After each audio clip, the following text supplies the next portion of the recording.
Nas sombras sussurrantes do Japão moderno, onde arranha-céus tocam o céu e a tecnologia avança a passos largos, ainda persistem ecos de um passado macabro, lendas urbanas que se recusam a morrer. Uma delas é a de Tek-Tek, um nome que faz arrepios percorrerem a espinha dos mais céticos. A história contava sobre uma colegial, Reiko Kashima, cuja vida foi brutalmente interrompida ao cair nos trilhos do trem, sendo partida ao meio por uma locomotiva descontrolada. Desde então, seu espírito inquieto rastejava, arrastando o tronco e as pernas para trás, produzindo um som distintivo, tek-tek, tek-tek, que anunciava sua chegada. Era um espectro vingativo, cuja fúria era direcionada a qualquer um que tivesse a infelicidade de cruzar seu caminho, partindo-os ao meio para que sentissem a mesma dor e desespero que ela experimentara. Kenji, um estudante universitário com a cabeça cheia de fórmulas e diagnósticos, era o epítome do pragmatismo. Sua vida girava em torno dos estudos de medicina, buscando um futuro sólido e lógico. Longe de superstições e contos de fadas, histórias de fantasmas eram para ele apenas entretenimento barato, resquícios de uma era menos esclarecida. O sobrenatural não tinha lugar em seu mundo meticulosamente planejado. Em uma noite de estudos cansativos, Kenji encontrou-se com seus amigos em um izakaya movimentado. Hiroshi, o mais extrovertido do grupo, com seu riso fácil e sede por aventura, lançou a ideia de uma aposta.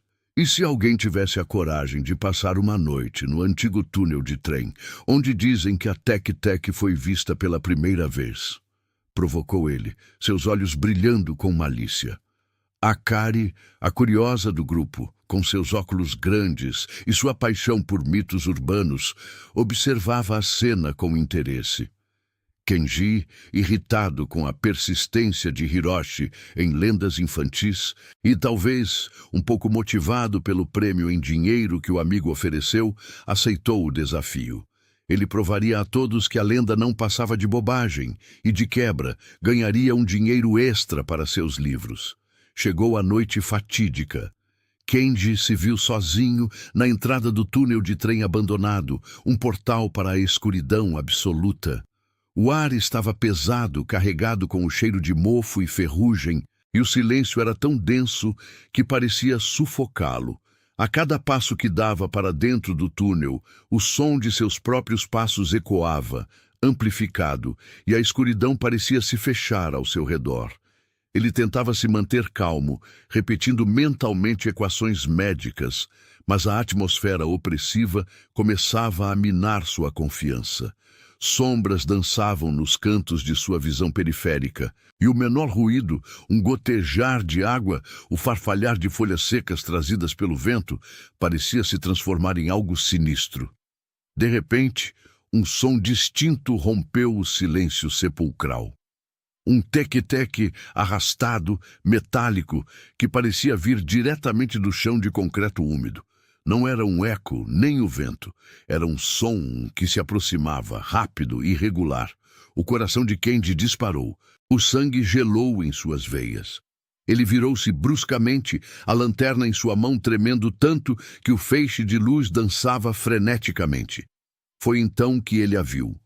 Uma figura escura, rastejando com uma velocidade sobrenatural, avançando em sua direção. Não havia pernas, apenas um torso e braços que se arrastavam, impulsionando-a. O terror o paralisou. A figura se aproximou o suficiente para que a luz da lanterna revelasse seus detalhes macabros. Uma mulher partida ao meio, com olhos vazios e um sorriso congelado e macabro. Um grito ficou preso em sua garganta. Kenji, impulsionado por um instinto primal de sobrevivência, cambaleou para trás e correu como nunca antes. A imagem da Tek-Tek gravada em sua mente. Ele conseguiu escapar por pouco, deixando o túnel para trás, mas o encontro o deixou em choque, questionando sua própria sanidade. Antes de continuarmos, inscreva-se no canal e diga-nos nos comentários de onde você está assistindo. Kenji retornou para casa, mas não era o mesmo homem que entrara no túnel naquela noite. O cético e pragmático estudante de medicina havia se desfeito em pedaços, assim como Reiko Kashima. O trauma o consumia. As imagens da Tec-Tec rastejando em sua direção, o sorriso macabro e os olhos vazios repetiam-se incessantemente em sua mente. O sono era um luxo negado, substituído por pesadelos vívidos, onde a criatura o perseguia implacavelmente. Cada reflexo em um vidro, cada sombra projetada na parede, parecia distorcer-se na figura disforme da mulher partida ao meio. Ele tentou, desesperadamente, compartilhar a verdade com seus amigos, mas suas palavras eram recebidas com risos nervosos e olhares de desconfiança. Hiroshi, em particular, zombou de sua imaginação fértil, sugerindo que Kenji havia sucumbido à própria sugestão do local. Era mais fácil para eles acreditar que tudo não passava de um truque de luz ou de uma alucinação causada pelo medo. Dias depois, a atmosfera leve e descontraída que pairava sobre o grupo de amigos desmoronou. Hiroshi desapareceu. Não havia bilhete, nem rastro, apenas um vazio assustador que a polícia não conseguia preencher. A família de Hiroshi estava em desespero e Kenji sentiu um calafrio percorrer sua espinha. As palavras de Hiroshi, as zombarias, voltavam-lhe à mente como uma premonição sombria. O ceticismo de Kenji havia sido pulverizado no túnel. E agora, a realidade da maldição de Tec-Tec se materializava de uma forma assustadora. Um medo gelado o dominou. Ele seria o próximo? Akari, por outro lado, não conseguia ignorar o desespero nos olhos de Kenji, nem o desaparecimento inexplicável de Hiroshi. Intrigada e genuinamente preocupada, ela decidiu mergulhar nas profundezas da lenda. Sua paixão por mitos urbanos, antes um passatempo inofensivo, transformou-se em uma busca urgente pela verdade. Ela vasculhou arquivos antigos, bibliotecas empoeiradas e fóruns online obscuros, montando o quebra-cabeça da história de Reiko Kashima. Akari descobriu que Reiko não era apenas uma vítima aleatória do destino. Ela havia sido vítima de bullying cruel e traição por parte de colegas antes de sua trágica queda nos trilhos. A dor e a injustiça de sua morte eram a força motriz por trás de sua vingança. A investigação de Akari a levou a uma descoberta chocante. Enquanto pesquisava sobre as famílias ligadas à escola de Reiko na época, ela encontrou um diário antigo, escondido entre documentos históricos. As páginas amareladas revelavam segredos sombrios. Com um nó na garganta, Akari percebeu que a família de Hiroshi tinha uma conexão direta com os agressores de Reiko. Um ancestral de Hiroshi, cujo nome estava grafado nas páginas como um dos principais instigadores do bullying, era diretamente responsável pela miséria de Reiko. A Tec-Tec não era apenas um espírito vingativo que atacava indiscriminadamente. Ela buscava justiça contra uma linhagem específica, uma linhagem que havia escapado impune por gerações. Akari correu para o apartamento de Kenji, o diário em suas mãos, o rosto pálido pela revelação. Ela o confrontou com suas descobertas, explicando que a maldição não era um mero acaso. Kenji não estava sendo perseguido por ter zombado da lenda, mas por sua proximidade com Hiroshi, um descendente direto de um dos algozes de Reiko. A Tec-Tec o via como parte daquele círculo, um elo na cadeia de sua vingança. O ar no apartamento de Kenji pareceu rarear. A ficha caiu. A criatura não o havia poupado por acaso no túnel. Ela estava apenas marcando seu tempo, traçando seu plano. Enquanto Akari falava, um som familiar, um tec-tec, arrastado e inconfundível, começou a emanar do lado de fora da janela do 9º andar. Os olhos de Kenji e Akari se arregalaram em horror.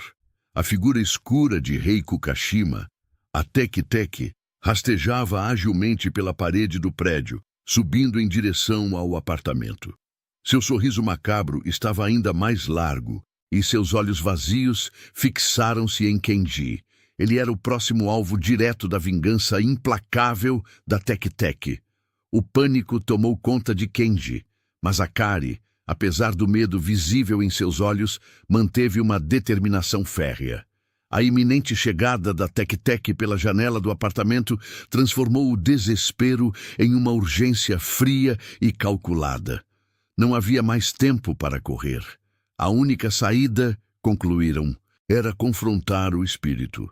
A maldição não terminaria até que a verdade fosse revelada e o sofrimento de Reiko Kashima fosse reconhecido. Juntos, Kenji e Akari mergulharam ainda mais fundo nos antigos textos e lendas locais, buscando não apenas rituais de purificação e oferendas simbólicas, mas qualquer menção a como apaziguar um espírito tão profundamente ferido e vingativo. O plano era arriscado, quase suicida, retornar ao túnel de trem abandonado, o local original da tragédia de Reiko, onde tudo havia começado, para o confronto final. A noite do confronto chegou, tecida pela escuridão e pela tensão palpável. Kenji e Akari se aproximaram do túnel, cada passo ecoando em suas mentes. Não carregavam armas, mas sim amuletos antigos, ervas aromáticas e, mais importante, o pesado fardo do conhecimento que haviam reunido. O ar dentro do túnel estava mais denso e frio do que nunca. Não demorou para que o som familiar e arrepiante de Tec-Tec preenchesse o espaço. A Tec-Tec surgiu das sombras, seus movimentos mais rápidos e agressivos, seus olhos vazios, fixos neles, com uma intensidade assustadora. Parecia mais poderosa, alimentada pela proximidade de seu local de sofrimento. Kenji, com a voz tremendo, começou a recitar as preces que haviam encontrado, enquanto Akari espalhava as ervas, esperando que a oferenda pudesse acalmar a fúria do espírito. Mas a Tec-Tec não parou. Ela continuou rastejando em direção a eles, seu sorriso macabro fixo, imune aos rituais. Akari, em um lampejo de inspiração, percebeu que não eram os rituais que faltavam, mas algo mais profundo. Ela abriu novamente o diário antigo, o mesmo que havia revelado a linhagem de Hiroshi, e encontrou uma última página, quase ilegível, escondida nas dobras. Ali, Reiko Kashima não pedia vingança explícita, mas sim que sua história fosse ouvida, que a verdade por trás de sua morte fosse revelada. A dor da traição e do silêncio, a injustiça de ser esquecida, era o que a mantinha presa a este mundo. Com essa revelação, Kenji sentiu uma nova força. Superando seu medo paralisante, ele deu um passo à frente. Sua voz, antes trêmula, agora carregava uma convicção profunda. Reiko Kashima! Ele gritou, o eco de seu nome reverberando no túnel. Sabemos a verdade. Sabemos o que fizeram a você, Hiroshi. A família dele. Eles erraram. Eu peço perdão em nome deles, em nome de todos que te machucaram e te esqueceram. Kenji continuou, sua voz embargada pela emoção genuína. Você não merecia o que aconteceu. Você foi traída, humilhada. Sua dor é real e nós a reconhecemos. Ele não pedia para ser perdoado, mas para que a dor de Reiko fosse vista e validada. A Tec-Tec parou. Seu corpo, antes rígido e ameaçador, começou a tremer. Seus olhos vazios, que nunca antes haviam demonstrado emoção, pareciam se encher. Uma única lágrima, escura e densa, escorreu de seu olho esquerdo, marcando o rosto pálido.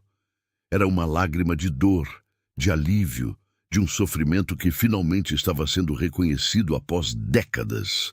Lentamente, o corpo da Tec-Tec começou a brilhar, uma luz suave e cálida, emanando de dentro para fora. A forma monstruosa se desfez, dissolvendo-se em milhares de partículas luminosas que flutuaram para o alto. Por um breve instante, uma visão de Reiko Kashima, jovem e serena, com um leve sorriso de paz, surgiu diante deles antes de desaparecer completamente no ar. O túnel, antes um local de terror, ficou em silêncio. A sensação de terror havia sido substituída por uma paz melancólica, um alívio profundo. Kenji e Akari saíram do túnel transformados. A experiência os marcou para sempre, não com cicatrizes de medo, mas com a sabedoria das consequências da crueldade e a importância da verdade. Eles garantiram que a história de Reiko Kashima fosse contada, não como uma lenda assustadora para amedrontar crianças, mas como um lembrete vívido e doloroso das consequências do bullying e da necessidade de empatia e justiça. Inspirado pela jornada e pelo desejo de dar voz aos que foram silenciados, Kenji mudou seu curso universitário, abandonando a medicina para se dedicar ao direito, buscando uma carreira onde pudesse lutar pela justiça e preservar a memória daqueles que, como Reiko, foram vítimas de injustiça e esquecimento. A maldição havia sido quebrada não pela força, mas pela verdade e compaixão.